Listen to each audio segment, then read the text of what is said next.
Ok, alors pour tout poser sur la table, en tout, sur toute ma période d'activité, j'ai pu à moi seul, sans compter les autres membres de mon équipe, enfin chacun après se gère entre guillemets, mais à moi seul j'ai pu détourner on va dire 500 000 euros.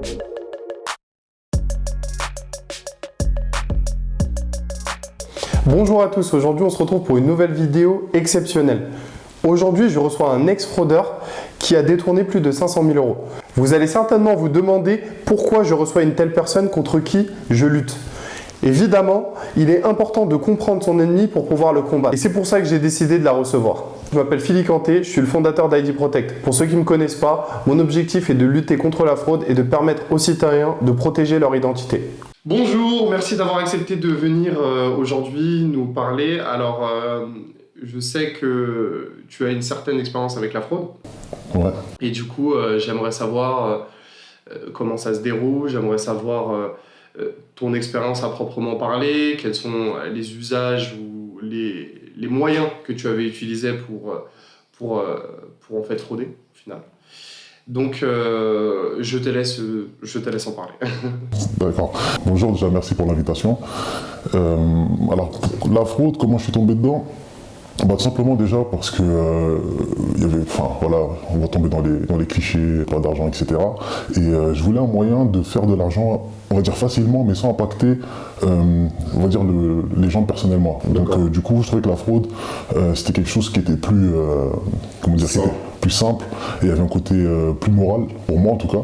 Dans le sens où l'idée c'était pas d'arnaquer des gens, mais d'arnaquer cette fois-ci des entreprises. Ou de profiter des failles des entreprises. D'accord, ça c'est un discours que j'ai déjà eu en fait avec d'autres personnes qui fraudaient à l'époque et qui me disaient en fait quelque part on a ce sentiment-là quand on le fait qu'on fait quasiment rien de mal. Derrière ils ont des assurances, c'est des entreprises, c'est un risque qui est couvert, bref. Ça va. Exactement. C'est vraiment ça l'approche qu'on a. Nous, enfin, concrètement, quand on commence, c'est simple.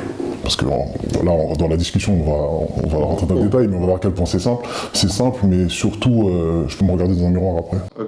Ok, d'accord. Donc tu as commencé parce que, évidemment, manque de moyens, facilité. Manque de moyens, facilité, et aussi grâce à ma première opportunité professionnelle. Donc, je me suis pas dit, tiens, je vais me faire embaucher et ensuite je vais frauder. Je me suis fait embaucher. Au bout d'un moment, il y a un ras-le-bol qui s'est passé au sein de l'entreprise et on cherche, comment dire, à mettre du beurre dans les épinards. Donc, qu'est-ce qu'on peut faire dans mon environnement actuel, qu'est-ce que je peux faire? Et ça va très vite. Ça va très très vite parce que, ah tiens, tu travailles là-bas, ce sera toujours intéressant, tu peux faire ça pour moi. Et on commence à monnayer tout ça. D'accord. On commence à monnayer tout ça. Et le fait de... L'avantage en fait d'être déjà dans un système comme une société qui existe, enfin de travailler pour la société, ça permet en fait de maîtriser son environnement. Et de maîtriser son environnement, donc je sais ce que je peux faire, ce que je ne peux pas faire. Et c'est comme l'entraînement, comme dans l'entreprise, on développe des soft skills, où vraiment petit à petit on commence à maîtriser, on a le champ d'action sur ce qu'on peut faire, la durée sur laquelle on peut le faire, quelles conditions il faut remplir, et ainsi de suite. D'accord. Et ça permet de faire des projections. D'accord. Ok.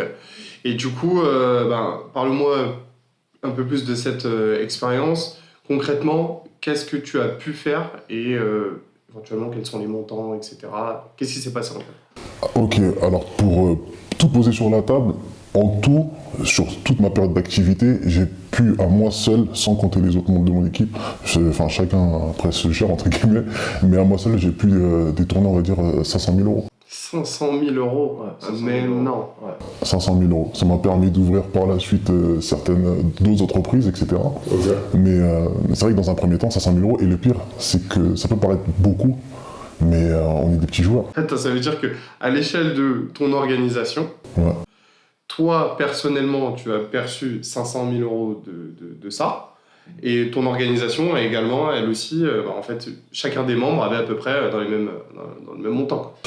Ouais, après tout dépend aussi du poste de chacun, du truc. D'accord. Voilà, il y a quand même... Donc c'est vraiment une organisation un peu hiérarchique, en fait une entreprise en fait. Une entreprise. D'accord. C'est une entreprise, il y a celui qui a la vision, ensuite il y a le cabinet de codirection qui va réfléchir au plan d'action à mettre en place, qu'est-ce qu'on peut faire.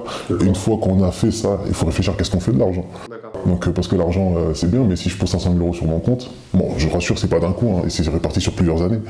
Et la question, c'est qu'est-ce qu'on en fait? Donc après, on commence à aller dans le blanchiment d'argent. Exactement. Ça, justement, en fait, c'est un des piliers clés, en fait, du KYC. En fait, tu vois, moi, pour le coup, je suis juriste de formation, donc en gros, le KYC, c'est l'identification tout d'abord des clients en banque, et surtout, en fait, la lutte contre le blanchiment et le financement du terrorisme. Non, l'idée c'était vraiment, au début, c'est vraiment de commencer en se disant, ouais, j'ai une frustration. La frustration, c'est, il y a Nino d'ailleurs qui le dit très bien, c'est un manque de quelque chose. Donc un manque de confort, un manque d'aisance, un manque de possibilités aussi. Ça justifie rien, ça explique rien. C'est-à-dire que vraiment, avec le recul, je me dis, ouais, j'étais pas obligé de passer par là, mais j'en ai pas honte aujourd'hui, et je l'assume complètement, et j'en suis même fier parce que ça me permet de faire ce que je fais aujourd'hui. J'ai cette connaissance des deux mondes, et cette réalité aussi qui est parfois brutale. Et aujourd'hui, en tant que dirigeant d'entreprise, ça me permet aussi de faire attention à ça et à comment je souhaite accompagner mes futurs collaborateurs, à quoi je vais faire attention pour qu'ils se sentent bien. Enfin, il faut faire attention à tout ça. On en a déjà parlé, du coup, en gros, c'est cette frustration qui t'a permis de te dire, ok, d'accord, comment je peux optimiser le temps que je passe en entreprise et éventuellement mettre du beurre dans les épinards, etc. Parce que quand on vous dit clairement, non, t'évolueras pas pour X ou Y raison, ou en fait, à partir du moment où on se rend compte qu'il n'y a plus de possibilités, bah, au final, je fais acte de présence. Mais si je fais acte de présence, je commence à réfléchir. Donc, à ce que je peux faire, à ce que je ne pourrais pas faire. Et c'est pas forcément le vol, etc. Mais c'est, ah tiens, finalement, je partirai bien en vacances. Ah, mais j'ai pas d'argent. En fait, tout revient à l'argent. Finalement, en réalité, en tout cas pour la condition qui était la mienne, tout revenait à l'argent. C'est-à-dire que là, tu dis, bon, c'est pas grave, j'y vais, je fais acte de présence, mais au moins j'ai ma paye à la fin du mois. Mais la question, c'est, je fais quoi avec ma paye à la fin du mois? La vie, ça peut pas être que ça. Et on prend le taureau par les cornes et on y va. D'accord, ok, donc je comprends le raisonnement, même si évidemment on ne le valide pas. Hein. Ouais, j'allais dire Protect, puisque nous, l'objectif, c'est vraiment de lutter contre ça, lutter contre, d'une part, l'utilisation frauduleuse de documents, la fraude, tout simplement, en banque. C'est pour ça qu'en fait, j'ai besoin d'avoir des témoignages des deux mondes. En gros, des personnes qui sont victimes d'usurpation d'identité, ça peut être des personnes ou bien même des entités. Je voulais avoir également des personnes qui éventuellement sont passées par là et qui peuvent nous expliquer de manière concrète comment elles faisaient. Donc là, on va rentrer dans le concret. Clairement, comment t'arrivais à faire sortir de l'argent de banque ou de... Déjà, il y a un truc qu'il faut absolument déconstruire. Je dis ça parce que j'ai même travaillé en banque du coup. Mais tous les process qui sont mis en banque, la plupart du temps on pense qu'en gros, ouais, comme ils ont des bacs +5 en finance, ils mettent des procédures ultra compliquées, etc. Alors qu'en vrai, c'est d'une simplicité sans nom. Je suis en interne, je regarde quelles sont les procédures internes. Donc quelles sont les procédures internes, à partir du moment où j'ai décidé bien sûr de faire, de détourner ou quoi. Mais au début je les apprends, ne serait-ce que pour travailler. Donc je les apprends, on va me former pendant un mois ou deux à respecter les procédures, tel process, telle manipulation, etc., etc.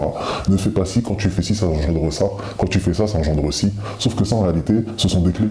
C'est des clés ouvertes. À ce moment-là, c'est juste de la formation. Mais si je suis dans la ligne du salarié, ok. Mais si je suis dans la ligne de l'intervention pour détourner les fous. Quand on est de l'autre côté de la barrière. Ok, donc quand je cliquerai là, ça déclenchera ça. Donc attention à ça. Et la question, c'est pas de ne pas le faire, c'est comment je peux le faire. Il y a forcément un comment. Et c'est là où les entreprises en général se cachent derrière leurs procédures, c'est-à-dire qu'ils définissent quelque chose, ils le diffusent à une quantité, enfin à l'ensemble de leur infrastructure, exactement, par note interne, etc. Mais les gens ne savent même pas pourquoi ils respectent les procédures ou pas, donc au final ça n'a même plus de sens. Ils regardent, oui, bon bah maintenant la direction a dit de faire clic droit avant de faire ça. Ok, c'est très bien. Mais en vrai, le clic droit, c'est ce qui permettra à nous de nous empêcher de passer. Ouais, tout à fait. Mais ils savent pas pourquoi ils le font, mais c'est juste un peu plus long, donc du coup ils le font plus.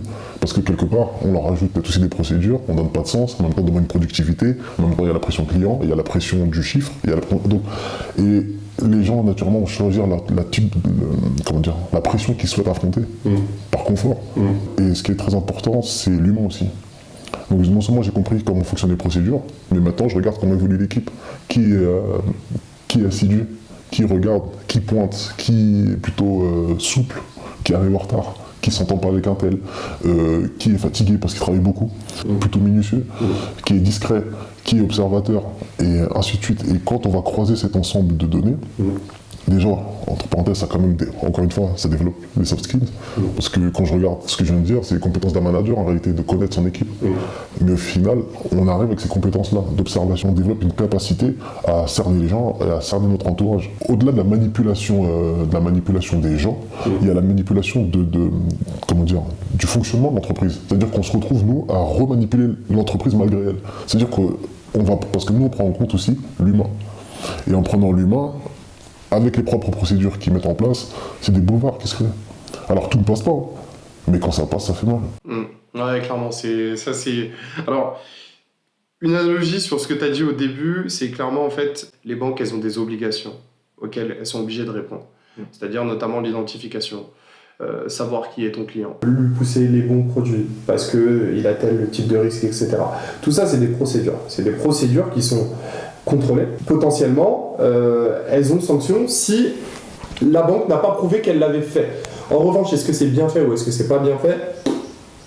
C'est mal fait. L'objectif, c'est de dire, moi j'ai fait mes contrôles. Tu vois, par exemple, mon sujet à moi, c'est la lutte contre l'usurpation d'identité et l'utilisation frauduleuse d'un document d'une autre personne. Donc en gros, clairement, aujourd'hui, les prestataires de vérification vont dire en banque, vous savez quoi, on a un onboarding qui va être hyper rapide, qui va être sans couture, donc les clients, ils adorent ça, puisqu'en vrai, c'est hyper ludique, c'est hyper facile, et en plus, on répond à ton obligation. Mais est-ce qu'on y répond bien? Ok. Ça, perso, moi, c'est ce que j'ai observé en ayant travaillé chez un prestataire.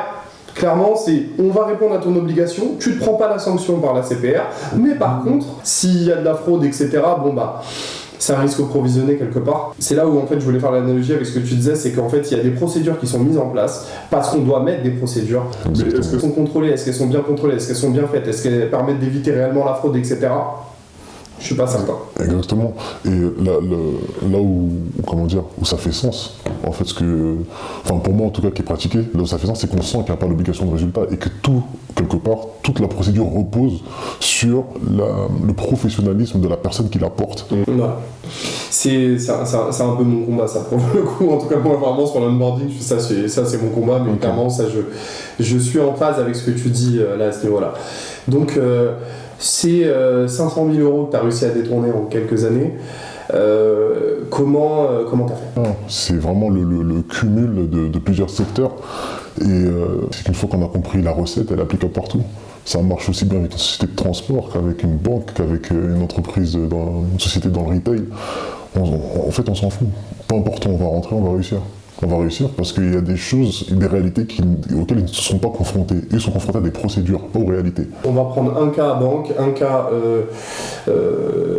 grand commerce et un cas crédit. Ok, cas banque si tu veux. Vu que l'idée c'était de prendre directement en étant en interne, et pas que d'ailleurs, mais il y a plus de chances de réussite en interne, mais c'est le même fonctionnement. L'idée c'est quoi? C'est en gros, c'est comme si je vais faire le crédit. En gros, qu'est-ce que vous voulez pour me l'accorder? Et en fonction de ce que vous me voulez pour me l'accorder, quelque part, tu me donnes la recette pour l'avoir. Et en fonction de ce que tu vas me donner, tu vas me donner la recette. Alors il faut avis d'imposition. Au-delà, je crois que c'est 10 000 €. On commence à demander des avis d'imposition. En dessous, non. Donc nous, ce qu'on faisait à ce moment-là, c'est aller faire des demandes simultanées. En dessous des 10 000 €, où il n'y aura pas besoin d'avis d'imposition. Ce qui demande un usage de faux en moins. Parce que du coup, je n'ai pas à falsifier ce document-là. Et aussi à m'exposer au risque. Donc ça fait un document moins à protéger. Ensuite, il va y avoir quoi? Fiche de paie, etc. Ça c'est facile. C'est des packs. Littéralement, c'est des packs. Aujourd'hui, avoir ça coûte 300 €. 300 €. 300 €. Et encore, ça c'est prix public. Et je parle bien en prix public, parce que, encore une fois, c'est une entreprise. C'est-à-dire qu'en gros, il y a des passes qui sont faits, des partenariats qui peuvent être faits.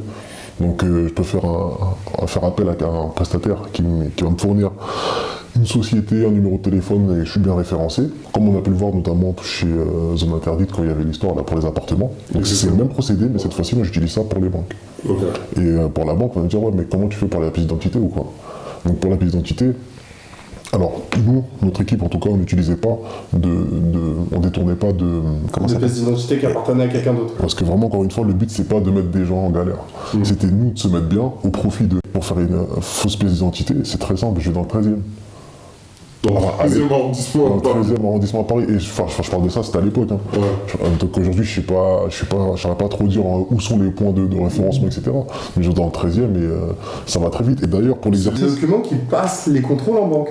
c'est pas qu'ils passent, ce sont des vrais documents. Ok. C'est-à-dire que moi, aujourd'hui, je peux avoir un vrai faux permis.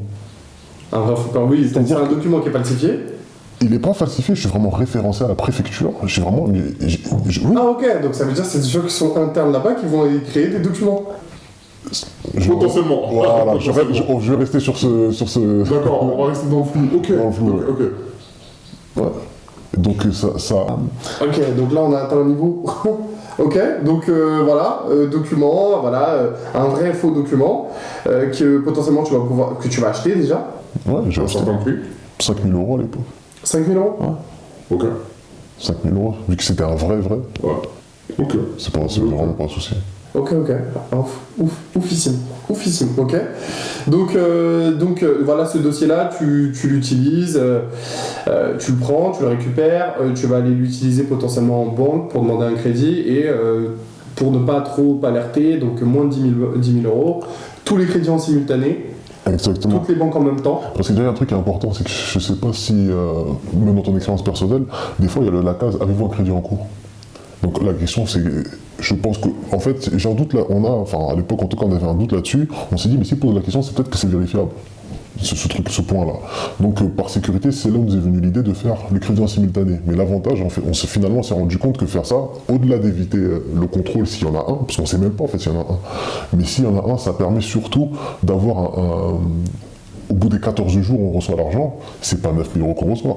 Donc si j'ai demandé 9 000 €, mais j'ai demandé à 9 organismes, voilà, je laisse faire à 10 organismes, voilà, je reçois bien mes 90 000 €, Ok. et les 500 000 €, tu vois, ça monte très vite.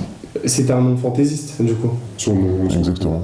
Un nom fantaisiste, une personne qui n'a jamais existé. C'est juste pour la création de la pièce. Ok. C'est juste pour la création de la pièce, c'est-à-dire qu'en soi, après, s'ils remontent, etc., peut-être qu'ils verront qu'effectivement, la personne n'est pas recensée. Ok. Donc là, ça c'est potentiellement ouverture de compte, même en fait ouverture de compte bancaire. Donc ça peut marcher aussi pour la demande de crédit. Et si par exemple, grande surface, du coup, ça se passait comment? Grande surface, ça a été avec l'échec. Ok. Parce que du coup, avec l'échec, avec ma fausse pièce d'identité, ma vraie fausse pièce d'identité, je te fais une vraie fausse société. Donc après, je vais là-dessus. Et là où je rejoins, en fait, et sincèrement, si on avait pris le parti de faire la cause que tu défends, c'est-à-dire protéger les personnes d'usurpation d'identité, on aurait pu faire des ravages encore pires. C'est-à-dire que moi, vraiment beaucoup plus de dégâts. Pourquoi? Parce que les papiers, elles passent vraiment tous les contrôles. Ça passe vraiment tous les contrôles. Et voilà, tu prends un chèque, j'ouvre une société avec la pièce d'identité de la personne à qui je l'ai dérobé, par exemple, ou qui me l'a revendu, peut-être, je sais pas. C'est des cas que j'ai vu ça. Ouais, voilà, et il y a des marchés comme ça. Et avec ça, je fais une société, la personne elle n'est pas au courant, mais pendant ce temps, je reçois un chéquier. Je reçois un chéquier, je vais commencer à faire des crédits à droite à gauche, et je m'en vais avec le pactole. Ok, et d'accord, ok. Donc en gros, vous allez éventuellement récupérer ces sommes-là sur des comptes ouverts à la fausse identité. Ouais. Et en gros, pour dépenser ces sommes-là, comment vous faites? Pour dépenser les sommes, vu que ça reste des trucs de société, en fait, c'est un montage qui va être fait. Okay. Donc ça va être un montage qui va être fait. Je vais pas dire la typologie des sociétés, ça va rentrer dans les clichés, mais à partir du moment où il y a les deux types d'encaissement possibles, espèces ou carte bancaire, c'est très facile de justifier une sortie d'argent, c'est très facile de se faire. Enfin, je pousse vraiment le truc, mais pour donner un exemple concret, aujourd'hui on a des matrices où tu as comment dire, la charte d'Arty pour prétexter un achat. Donc si je veux sortir l'argent pour dire que j'ai fait un achat chez Darty d'une télé à 2 000 € et que c'est pour ça que j'ai retiré, je pourrais mettre que j'ai payé en espèces sur le reçu. Et à ce moment-là, je dirais que... Et le comptable, il ne va pas plus loin que ça. Parce qu'il n'est pas là pour contrôler si la facture elle est vraie, il est là pour avoir une facture. Ok. C'est un niveau. Donc, mis à part ta connaissance du milieu bancaire, est-ce qu'il y a d'autres éléments qui ont facilité cet accès à la fraude, enfin cet accès à l'argent? Pour rester dans le secteur de la banque, oui. Dans le secteur de la banque, la meilleure chose qu'ils aient pu faire, c'est de s'ultra-digitaliser. Parce que ça crée de la distance. Et ça crée de la distance notamment déjà entre eux et le client. Ouais. Et le fait de créer cette distance-là, bah, nous, ça nous laisse des ouvertures. Par exemple, je prends toutes ces nouvelles néobanques qui existent et qui proposent des cartes virtuelles, tout ça, etc. C'est la meilleure invention qu'ils aient pu faire pour nous. C'est vraiment la meilleure invention. Pourquoi ? Parce que aujourd'hui, je travaille plus en banque, mais de ce que je sais, c'est qu'aujourd'hui, il y a aussi cette course à l'ouverture de compte. On voit les parrainages, etc., etc. Donc, combien de dossiers ils traitent par jour ? Donc, est-ce que réellement ils ont la capacité à trouver le dossier qui fera erreur, ou est-ce que l'important c'est d'en avoir ouvert plus que le concurrent à droite ? Ouais, tu vois, c'est exactement ça. C'est ce que je disais tout à l'heure, c'est et notamment en fait dans le domaine bancaire, c'est vraiment en gros qui va ouvrir le compte le plus rapidement possible, qui va avoir le plus de clients, etc., etc. Et du coup, en gros, les contrôles, ben forcément, on est obligé de les faire parce qu'on a une obligation, on va payer un prestataire qui va les faire. Mais est-ce que c'est bien fait ? On s'en fout. De toute façon, l'objectif c'est d'ouvrir le plus de comptes. Bah, tu vois, aujourd'hui, on sait que dans l'univers du retail, on sait qu'un mauvais recrutement coûte à l'employeur 200 000 € par an. Entre le salaire, le travail qu'il ne fournit pas, etc., etc. La question, c'est combien coûte un mauvais dossier chez Conto, ou chez Shine, ou chez Hello Bank, ou chez... Bref, peu importe. Donc toutes ces banques-là qui... Ouais, c'est le coût de la fraude, pour le coup, il est hyper élevé. Parce qu'à l'époque, pour ouvrir un compte, il fallait que j'aille voir mon conseiller, je prenais un rendez-vous, que je me présente. Donc déjà, c'était encore plus compliqué d'ailleurs si j'avais volé la pièce d'identité de quelqu'un. Ouais, tout à fait. C'est juste pas moi sur la photo en fait. Donc là, c'est autre chose. Avec comment ils appellent ça ? La dématérialisation des services. Exactement, la dématérialisation des services. C'est génial, c'est super. Fais-toi à distance, je leur présente une photo d'une photo d'une photo, et ils ont l'impression que c'est la vraie. Après ils disent oui, prenez un selfie avec le vôtre. Ça se trouve, j'ai mon complice qui est la personne sur la photo, parce qu'il y a ça aussi. Des fois, il y a des personnes qui vont sacrifier leur pièce d'identité aussi pour aller là-dedans et Ouais, mais c'est pour ça que c'est hyper difficile en fait au final. Bah, quelque part, si toi tu proposes, vu ce que tu proposes, en vrai, ça nous, en toute franchise, ça serait chiant. Parce que vu que ça demande l'accord de la personne pour qu'on utilise sa pièce, il ne pourra plus dire que non, il n'était pas au courant. Ouais. Alors que là, même si... Ça va fermer au moins une voie. Ça ferme, je pense que ça peut fermer bien deux voies. Moi. Ouais. C'est mortel. Moi, je te dis sincèrement, je pense que ouais, ça aurait été plus compliqué à l'époque, on aurait dû faire autrement.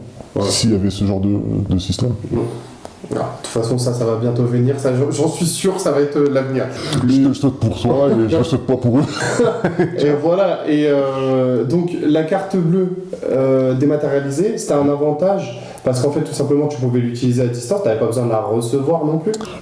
Non seulement c'est de l'instantané, c'est un code qui est éphémère, qui est utilisable, je ne sais plus c'était combien de temps, mais c'était soit 24 heures ou soit une transaction. Ouais. Donc par exemple, si j'avais mis 300 € et que je dépensais 250 €, il me restait 50 € pour effectivement l'achat. Un peu comme une demande de retrait exceptionnel, tu sais, ce que tu peux faire sur ton compte en général. Donc là, ce crédit-là, je fais une demande de paiement exceptionnel avec la création d'une carte virtuelle, ils vont me la mettre à disposition pour que je fasse ma transaction sur Internet. Je vais faire cette transaction sur Internet, donc je vais aller sur un site X où je vais pouvoir regarder qu'est-ce que je vais acheter comme à la Fnac, Darty, bref, c'est Discount, peu importe. Site qui propose en fait surtout du paiement plusieurs fois. Il ne faut pas que ce soit un paiement une fois. Je prends l'option du paiement plusieurs fois, 4 fois sans frais, 10 fois, même le plus long possible. Je valide l'achat et je fais livrer en point relais. Au moment du point relais,